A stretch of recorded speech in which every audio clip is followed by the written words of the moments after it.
आराम से आराम से आराम से। अबे सालू ये क्या कर दिया, अब तो मालिक हमें छोड़ेगा नहीं। अबे फुल्लू तेरे साथ काम करने में मुझे बहुत मजा आता है। अरे मालिक मैं कारीगर ही इतना अच्छा हूँ। अबे साली ये क्या कर रहा है, तुझे यहाँ से ईंट लाने के लिए किसने बोला? सारा काम खराब कर दिया। हाँ और पीछे और पीछे और पीछे और बस रुक जा सबे साले पूरी दीवार गिरा दी तूने। एक काम ढंग से नहीं होता। देखो इस बार कोई गलती नहीं होनी। अबे हरामखोरो पकड़ो पकड़ो पकड़ो। अब तो पक्का मालिक नौकरी से निकाल देगा। काम हो गया बेटा, नीचे आ जा।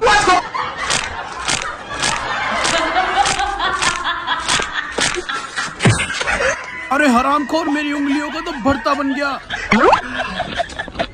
चलो ना पापा, तुम तो फालतू में टेंशन ले रहे हो।